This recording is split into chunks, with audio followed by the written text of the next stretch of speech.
Well, about an hour after Ash Barty has won a massive title here in Miami, and a little birdie might have told me that there might have been a couple of champagnes in the last hour or so. Is this sort of the best period where you get to walk off court and just get to be in that inner sanctum with your team to celebrate a mighty achievement? Because you always refer to your team, Ash. Yeah, I'm sure the boys are actually up there having a bit of champagne at the moment. I haven't had an opportunity yet. I've been busy sorting out my body and doing all of the necessary recovery things to make sure that I'm all good to go. But yeah, I'm sure that we'll find time for tonight for a beer or two.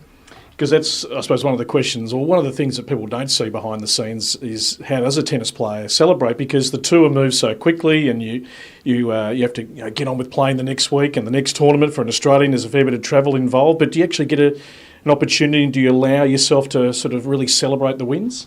Yeah, I think it's important, and you have to. You have to appreciate the moments that you get because they don't come around every day. And I know with my team tonight, we'll go out and have a nice dinner and be able to celebrate. And I'll be able to take a few days off to relax, recover, and know that this is a pretty special week. And it's a week that'll be bookmarked in my career for the rest of my career. So I think it's important that we can sit back and celebrate and kind of talk through some of the amazing moments.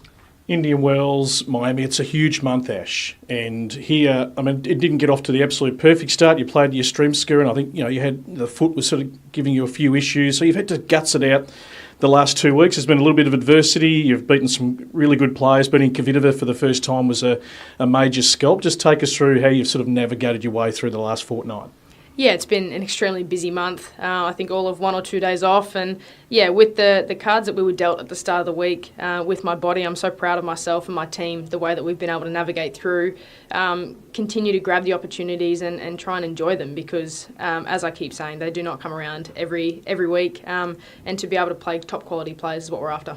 Pliskova, you were 2-2 going in, so you knew her game really well. First serve percentage was down early, but when it went in, you were winning pretty much about 80-90% of your points. Just take us through your thought as that match was unfolding, and you seemed to get the better of the rallies and just were patient, pulled the trigger when you needed to, and played probably a typical Ash Barty game.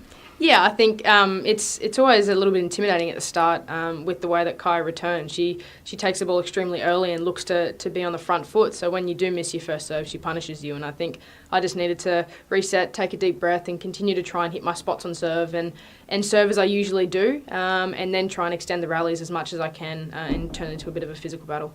Do you feel, certainly here in the States where you play a lot of tournaments and just sort of sitting in the crowd, that there's a lot of love for your style of tennis, and as you've said in press, you bring so many unique aspects. You bring that all-court game. I think the purists love that sort of tennis, not just the bash and crash and the power.